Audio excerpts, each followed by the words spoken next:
जीवन में जब जब भी धोखा मिला, झूठ से मिलने का मौका मिला। जीवन में जब जब भी धोखा मिला, झूठ से मिलने का मौका मिला।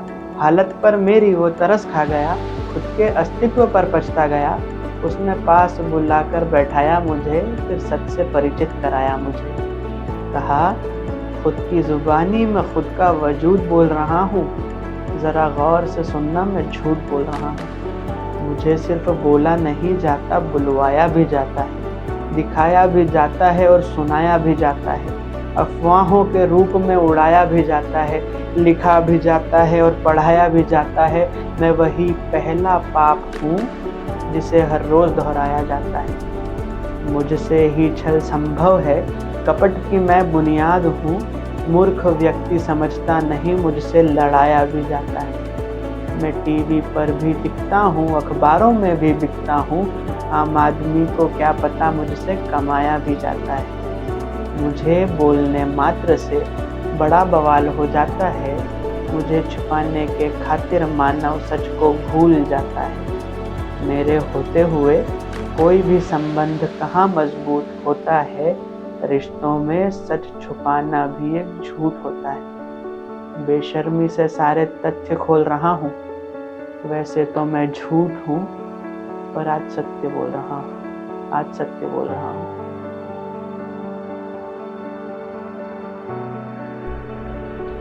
खुद की जुबानी मैं खुद का वजूद बोल रहा हूँ, जरा गौर से सुनना, मैं झूठ बोल रहा हूँ। मैं एक बार फिर से बोलूँगा ये लाइन, खुद की जुबानी मैं खुद का वजूद बोल रहा हूँ, जरा गौर से सुनना, मैं झूठ बोल रहा हूँ। सो लिसनर्स, कितनी गहराई है इस झूठ के शब्द को लेकर। एक पोएट के तौर पर जो सबसे ज़्यादा ज़रूरी होता है कि उसके शब्दों का सिलेक्शन बिल्कुल वैसा होना चाहिए जो एक मैच्योरिटी के साथ आए। और इसमें कोई अतिशयोक्ति नहीं है कि इतनी खूबसूरत लाइन को एक बहुत ही यंग और एक अपकमिंग पोएट ने हमारे साथ आज शेयर किया है। मैं वेलकम करना चाहूँगा हमारे स्टूडियो में और हमारे चैनल पे शाद आज़ाद को। एक 20 साल के इंदौर के यंग और अपकमिंग ऑथर के तौर पे शाद की जो आपने पॉम सुनी झूठ को लेकर, एक मैच्योर्ड और एक परिपक्व जिसे कहा जाता है जो सब्जेक्ट होता है, एक पोएट के तौर पर, एक ऑथर के तौर पर, एक राइटर के तौर पर सबसे ज़्यादा ज़रूरी होता है अपने शब्दों को वो मैच्योरिटी देना। और जिस तरीके से आपने इस पॉम में सुना, कितनी मैच्योरिटी है इन शब्दों में। और ये एक बहुत बड़ा एग्जाम्पल है कि परिपक्वता लाने के लिए उम्र और झुर्रियों की जिम्मेदारी कम होती है। परिपक्वता और मैच्योरिटी मेंटल होती है, मानसिक होती है, अंदर से होती है। और एक शायर के तौर पर मैच्योरिटी बहुत ही जल्दी उभर कर आती है। तो एक बार फिर से स्वागत करूंगा मैं शाद आज़ाद आपका, और बहुत सारी बातें करेंगे आज हमारे चैनल पे। कहानियों के लिस्टर्स के लिए आज मैं लेके आया हूँ इंदौर के एक अपकमिंग राइटर और पोएट शाद आज़ाद को। शाद 20 साल की एज के हैं और इंदौर को ही बिलोंग करते हैं। अपनी पढ़ाई को वो इंदौर यूनिवर्सिटी के साथ कंटिन्यू कर रहे हैं। तो शाद, सबसे पहले लिसनर्स ये जानना चाहेंगे कि इतनी मैच्योरिटी आपकी इस पॉम में, आपकी इस कविता में है झूठ को लेकर, जो कि एक बहुत ही जनरल टॉपिक है। और जिस तरीके से आपने अलंकारों का उपयोग किया, जिस तरीके से बताया कि झूठ बिकता भी है और झूठ टीवी पे भी बिकता है, लोगों को फायदा भी देता है। तो एग्जैक्टली कहाँ से शुरुआत करी आपने और कैसे फील हुआ कि शाद आज़ाद एक ऑथर भी बन सकता है, एक राइटर भी है और एक शानदार पोएट भी है? जी, जैसा मैंने बताया कि जीवन में जब जब भी धोखा मिला, जी, झूठ से मिलने का मौका मिला, तो जैसे जैसे मैं आगे बढ़ता गया, मैंने आगे देखा कि कहाँ कहाँ से क्या क्या मुनाफा लोग कमा रहे हैं जी, और किस तरह षड्यंत्र रचे जाते हैं, किस तरह बातें करी जाती है, किस तरह लुभाया जाता है लोगों को। तो वो मैं देखकर सीखता गया और कुछ अनुभव मेरे साथ ऐसे हुए जिसको मैं किसी को बताना ज़रूरी नहीं समझ रहा था, सिवाय मेरी डायरी के। तो वो मैं उस पर लिखता गया और कविता बनती गई। तो जिस तरीके से लिसनर्स आपने सुना कि शायद जो लाइफ में आपको अनुभव हुए हैं, जो एक्सपीरियंस हुए हैं, उनको आपने जब नोट किया तो वो अपने आप आपको प्रमोट करते रहे, आपको जी। मोटिवेट करते रहे कि आप जी। कविताएं लिखें। जी। तो बीइंग एज एन पोएट, जी। आपको भी कोई ऐसे पोएट्स होंगे, कोई ऐसे बड़े पोएट्स होंगे जिनको आप जी। इंस्पायर्ड होते होगे या जी। जिनसे आप सीखते हो? जी, बहुत सारे पोएट्स हैं। सबसे पहले मैं नाम लूँगा गालिब, मिर्ज़ा गालिब साहब। मिर्ज़ा गालिब साहब। उनकी मैंने बाज़ी चाहे इक़बाल पढ़ी थी। जी, जी, और अभी यंग पोएट्स में मुझे ज़ाकिर खान की शून्य पे मैं सवार हूँ शून्य पे सवार हूँ, ज़ाहिर सी बहुत बात पसंद है। है। और मुनव्वर राना जी की मैं ग़ज़लें सुनता रहता हूँ। राहत इंदौरी जैसे हमारे ही शहर के हैं, जी। तो उन्हें हमने सुना है। तो ये सारे पोएट्स हैं जो हमें इंस्पायर करते हैं कि हम उनके जैसा बनें और उनके जैसा लिखें। जी, तो जी। जिस तरीके से इंदौर की ज़मीन में राहत इंदौरी साहब हैं, जी। ज़ाकिर एक बहुत ही उभरते हुए नाम है और उसी तरीके से शाद आज़ाद इन्हीं को अपने मॉडल समझते हैं। और जो आपने बताया कि आप इन काफ़ी फेमस पोएट्स को पढ़ते हैं, जी।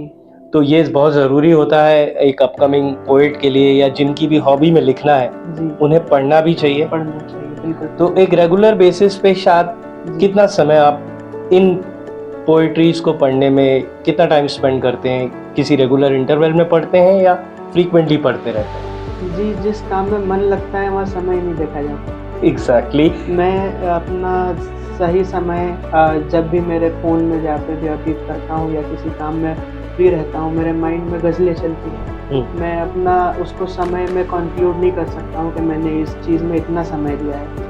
लेकिन फिर भी अगर देखा जाए तो जब भी मुझे मौका मिलता है जी। अपने खुद के साथ बैठने का, ओके। तो मैं पढ़ता हूँ, सुनता हूँ, लिखता हूँ। तो कोई स्पेसिफिक समय आपने निर्धारित नहीं किया हुआ है कि कितना पढ़ना है या कितनी देर पढ़ना है, जी। और जब भी मौका लगे जी। टाइम को सही यूज़ करना है जी। और पढ़ना है। जी। और लिखने में किसी प्रकार के चैलेंजेस, आप पढ़ाई भी करते हो, आपकी पढ़ाई में भी आपका टाइम स्पेंड होता है, तो कोई चैलेंज आपको फेस हुआ लिखने के दौरान? जी, मैंने एक चैलेंज फेस किया है कि जब मैं लिखता हूँ जी। और मेरे लिखावट मुझे तो पसंद आती है जी।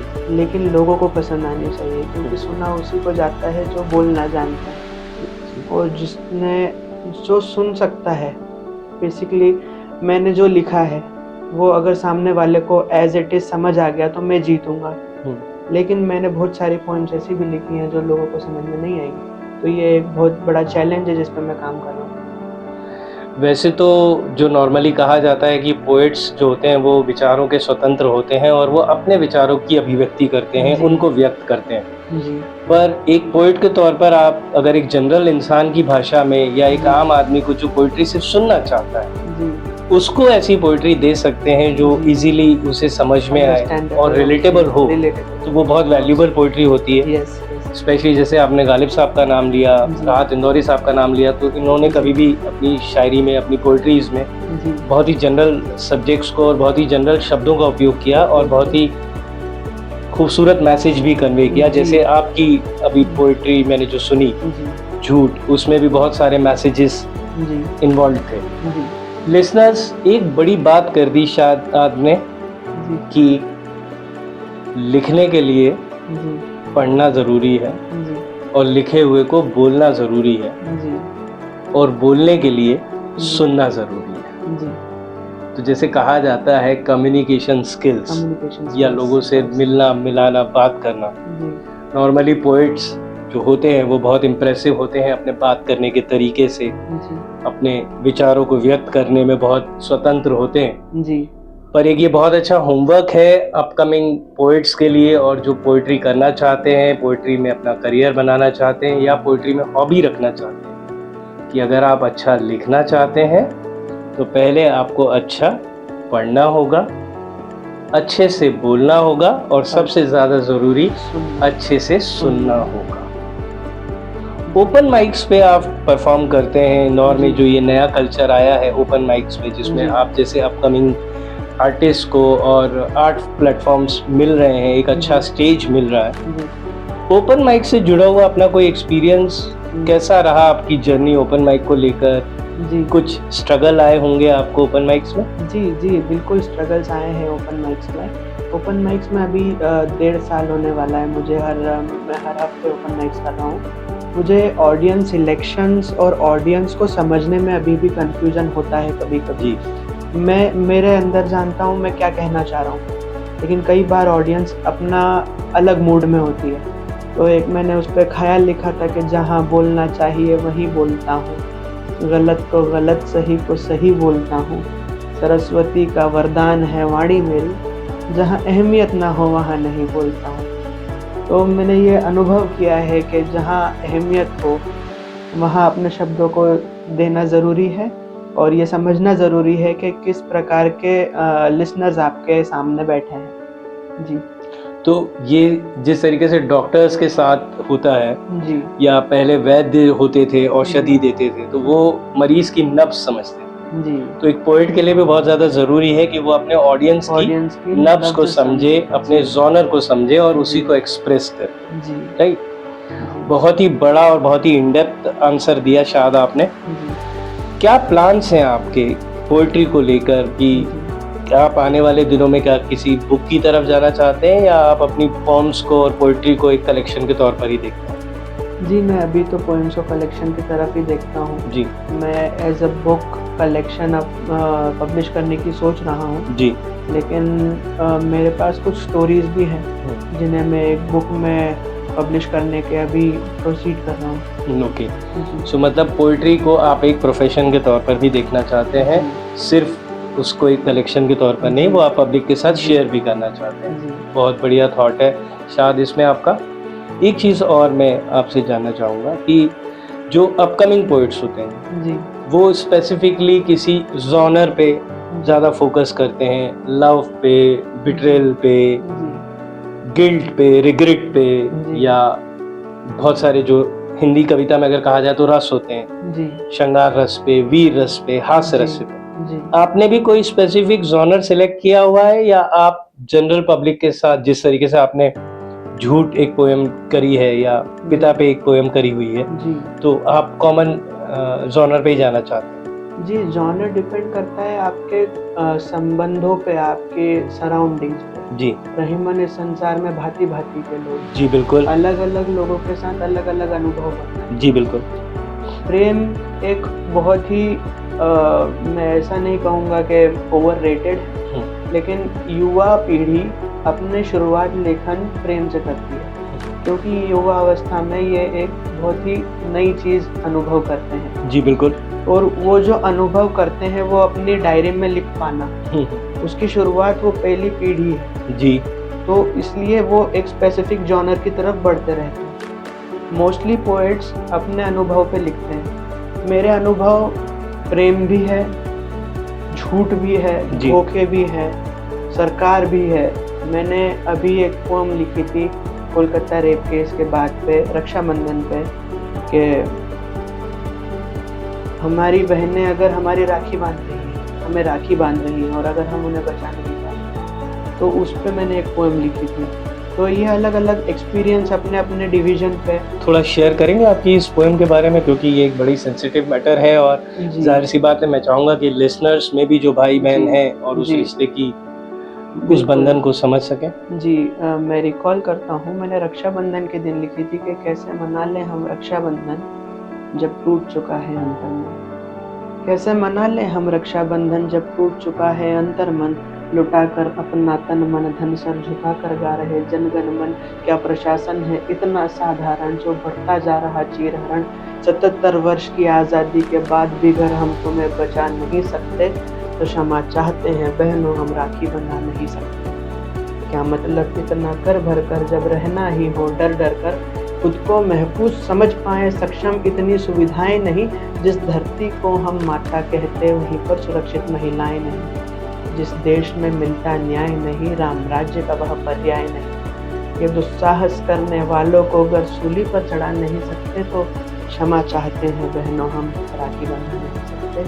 क्षमा चाहते हैं बहनों हम राखी बना नहीं सकते। ओह माय गॉड, बहुत ही इन डेप्थ बात आपने अपने शब्दों में कह दी शायद। और लिसनर्स, वाकई जो गहराई इनकी पोएम में निकली और ख़ासकर इस भाई बहन के रिश्ते को लेकर या महिला उत्पीड़न को लेकर जो देश में हालात हुए हैं या पहले भी कई बुरे उदाहरण आए हैं सामने, तो वाकई क्षमा चाहते हैं। लेकिन कितनी गहरी बात आपने अपनी पोइट्री में कही है और वो भी बहुत ही नॉमिनल, बहुत ही सिंपल और बहुत ही जनरल शब्दों में यूज़ करके।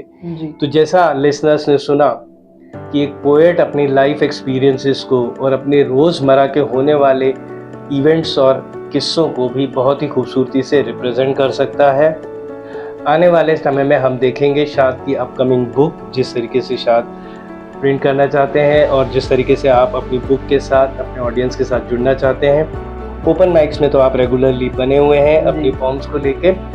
तो लिसनर्स, देखा आपने एक बहुत ही यंग और अपकमिंग पोएट इंदौर से शाद आज़ाद के साथ आज के हमारे एपिसोड में हमने डिस्कस करी कुछ बड़ी ही बेसिक्स बातें पोइट्री को लेकर।